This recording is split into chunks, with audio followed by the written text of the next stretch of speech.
He is out of his mind. You know, why would the relatives of Jesus and many other people say that? You know, Jesus was probably somewhat different from other people they knew. But was his behavior really that of a crazy person? Yes, he performed some things that were difficult to explain, what we call miracles. Would that mean that he was out of his mind?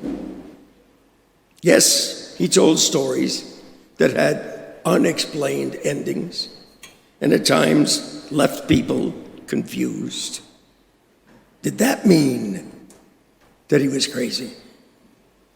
Yes, he embraced people whom others had a difficult time embracing. But were these the actions of someone whose mind was not right? And yes, he said some controversial things that others felt crossed the line into blasphemy. But would only a crazy person do that? And so, my friends, as modern day hearers of this gospel passage, we may ask, what was the big deal? What was Jesus really guilty of? Speaking the truth, pointing out injustices, helping those who needed help, inspiring people through his words, forgiving people, accepting people. What's so crazy about that? And yet, I would dare say that many of us in this time and place, they feel a similar way about Jesus. Even if we would never, ever say the words that his relatives and other people used, he is out of his mind. Now, if your reaction is to disagree with what I just said, let me offer a few examples. Jesus wants us to forgive everyone who has wronged us. Not just sort of forgive, but completely forgive. And not just the small stuff, but the really big stuff as well. He even wants us to forgive our enemies. I don't know about you, my friends, but to me, that sounds crazy. And Jesus wants us to turn the other cheek. Never respond to violence with violence. Never embrace the impulse to seek revenge. Never wrong the people who have wronged us. There's no place for grudges in the kingdom Jesus wants us to help bring about. And he wants us to give generously from all the blessings that he has bestowed on us. That means we can't just give a little bit from our excess, but rather we are to give much from whatever we have. Feeling we never have enough is not an option. Now, doesn't all of that sound a little crazy? And here's another one for you.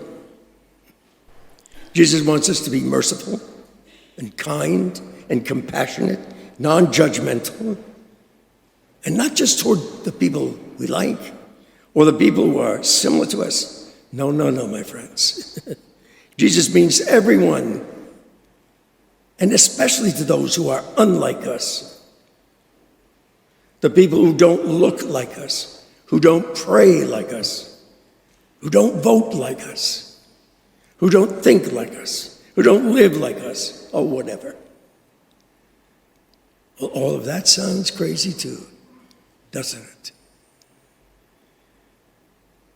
You know, my friends, one of the greatest challenges of Christianity is buying what Jesus is selling.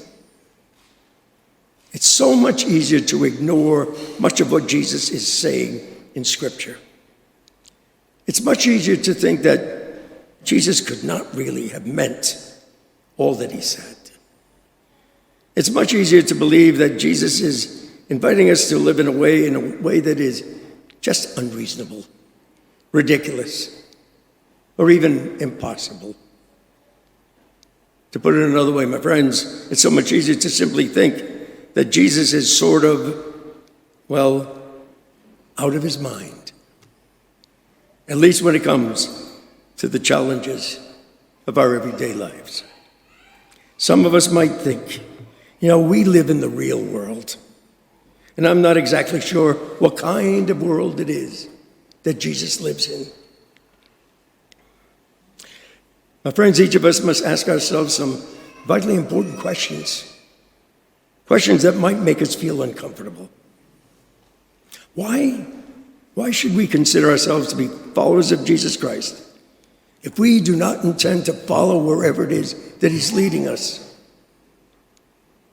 Why should we listen to and read these sacred scripture passages, especially the Gospels, if Jesus' words are going to fall on deaf ears?